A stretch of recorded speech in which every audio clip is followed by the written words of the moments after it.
Thank you.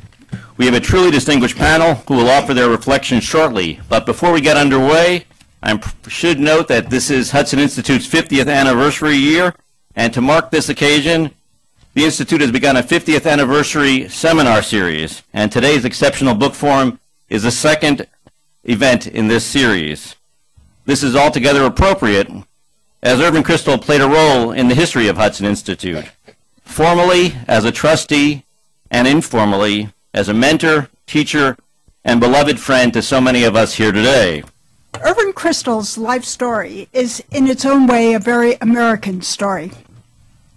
Born into a poor Jewish family in Brooklyn, New York, he rose to become founder, manager, editor, and/or publisher of more magazines than most people read in a lifetime.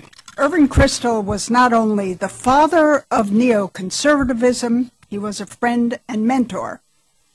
And along with the remarkable B. Kristol, the intellectual North Pole on the course of our history and civilization. The Neoconservative Persuasion, edited by Kristol's widow, the indeed remarkable historian Gertrude Himmelfarb, comprises almost 50 of Kristol's hitherto uncollected essays spanning 7 decades. As Kristol himself asserts in the titular essay written in 2003, neoconservatism, quote, is not a movement, as the conspiratorial critics would have it.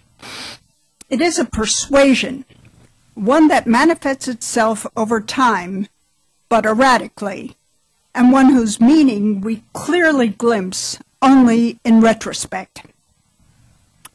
Or, as Ms. Himmelfarb explains in her introduction, quote, if neoconservative is not, as Kristol repeatedly insisted, a movement or an ideology, let alone a party, it is something more, a moral perspective deriving from a broad spectrum of ideas, beliefs, and sentiments that inform politics, to be sure, but also culture, religion, economics, and much else. As our speakers are probably well known to most of you, and as you will find more biographical information about them in the handouts at your seats, I will but briefly introduce them in the order in which they will speak.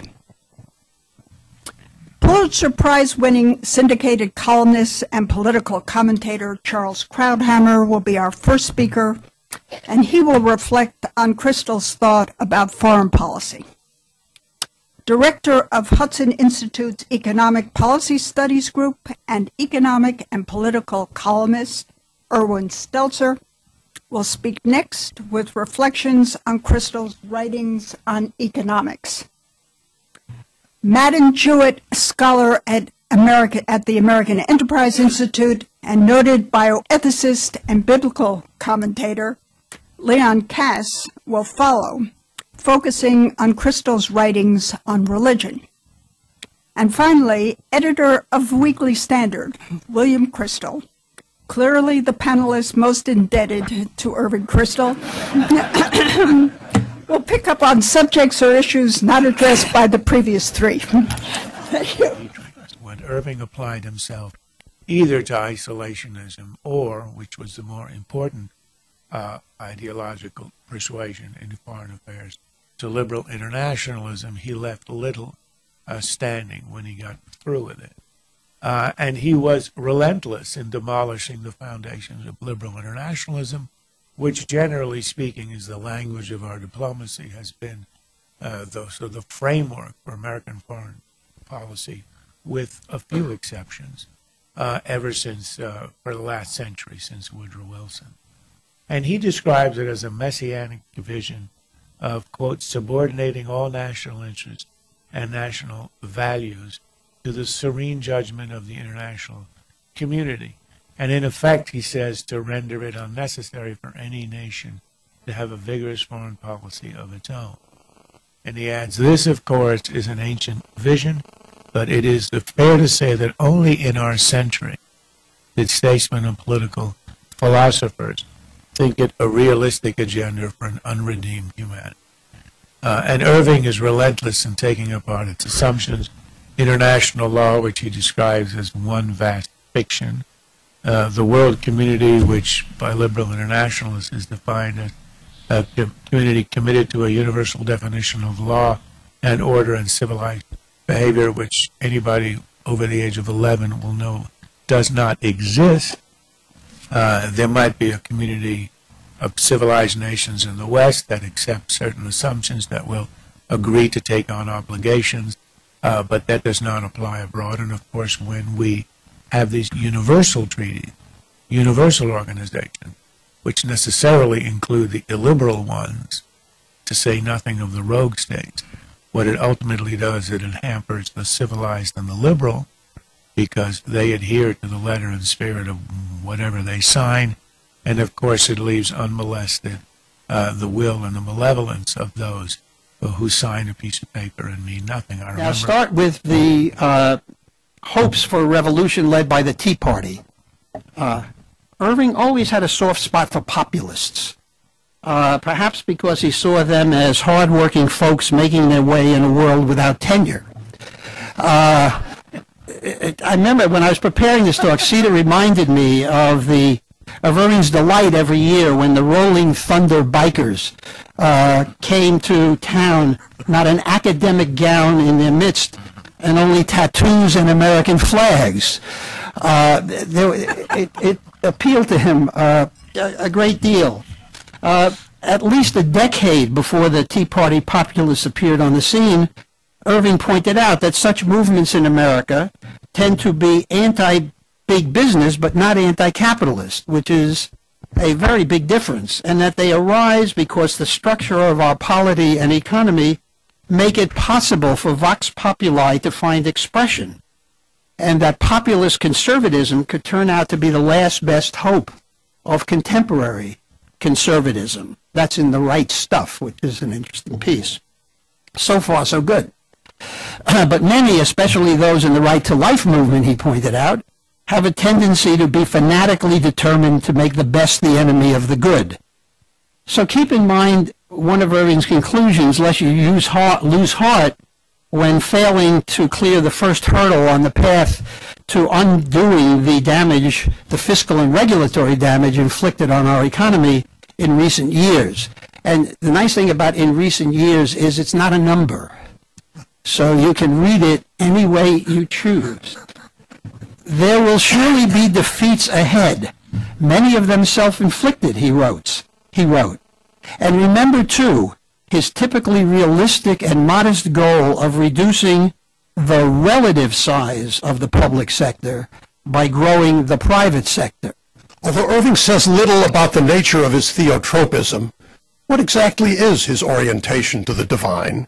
And although what he does say he puts only in the negative, parenthesis, impossible to become non-religious, Irving wants readers to understand the primacy and centrality of this theological orientation for his entire life, as well as its being neo-orthodoxy, that is, held with, quote, a degree of detachment qualifying my commitment, unquote. It therefore should come as no surprise that the longest of the 8 sections of the neoconservative persuasion is not about neoconservatism, but about Judaism and Christianity, comprising 9 essays, the most in any section, written over a span of more than 50 years. Most of the essays are not, strictly speaking, theological, but sociological and political. Among them, Liberalism and the American Jews, Christmas, Christians and Jews, Why Religion is Good for the Jews, Taking Religious Conservatives Seriously, The Political Stupidity of the Jews. The analyses here are penetrating, and the problems he addresses have, if anything, become only more serious since the essays calling attention to them were first written. All of them show Irving to be a friend of religion, not only of Judaism but also Christianity, who welcomes the American resurgence of serious religiosity as a necessary corrective to the excesses and restlessness of an aimless secular culture. But what struck me about this essay was how much it resonates today. He says the United States shares all the evils, all the problems to be found among the Western democracies, sometimes in an exaggerated form, but it is also the only Western democracy that is witnessing a serious conservative revival that is an active response to these evils and problems. The fact that it is a populist conservatism dismays the conservative elites Britain and Western Europe, who prefer a more orderly and dignified kind of conservatism. It dismays a lot of the elites of America, too, I would say, the conservative elites of America. It's true that populism can be a danger to our democratic orders, but it's also true that populism can be a corrective to the defects of democratic order, defects often arising from the intellectual influence and the entrepreneurial politics of our democratic elites. Classical political thought was wary of democracy because it saw the people as fickle, envious, and inherently turbulent. They had no knowledge, the classical thinkers, of democracies where the people were conservative, and the educated elites that governed them were ideological, always busy provoking disorder and discontent in the name of some utopian goal. Populist conservatism is a distinctly modern phenomenon, and conservative thinking has not yet caught up with it. That is why the exceptional kind of conservative politics we're now witnessing in the United States is so important. It could turn out to represent the last best hope of contemporary conservatism. I think that's a very interesting, both very relevant to today, 15 years later, and a very interesting example, if you will, of a certain neoconservative kind of thinking, extremely respectful of classical judgments and thought, but willing to rethink those judgments in light of new circumstances, and in this case come to a guardedly friendly view of populism, of a certain kind of populism in the current political and cultural environment, rather than sort of mechanically applying, you might say, a certain, something that was written 100 or 1,000 years before, 2,000 years before, without taking account of new conditions on the one hand, but without also simply forgetting the wisdom of these older books and older experiences. I just want to thank all of you, to thank our host, the Hudson Institute, who organized this event, and particularly to Grace Terzian and to Amy, who chose this panel, so and therefore contributed to for me, was a very interesting, almost scintillating discussion. And of course to the panelists and to the discussants. I thought I hadn't understood Irving's essays. And God knows I had read them often enough. I had even thought about them. But I was really, really delighted to find that I had much more to learn about them. And in fact, as I listened to all of you, I took notes about the essay. No, not very detailed notes, I must say, but notes about the essays that you brought to my attention. Charles, Conflicts That Cannot Be Resolved. Irwin, Vice and Virtue in Las Vegas, which has always been one of my favorite essays. Leon, The Myth of the Superhuman Jew, and Bill, of course, on the political stupidity of Jews and so on. I thought about that. I thought about your comments, and I'm tempted to revisit all of these essays. Although in speaking to you now, I think I'm going to resist that temptation. I won't quite get there. But in any case, I do want to thank all of you in Irving's name, and I think in this case I can properly use that name, and also my own, for a very, very interesting session, a very provocative one, mind-provoking, and also, if I may say so, heartwarming. So thank you all. Thank you all.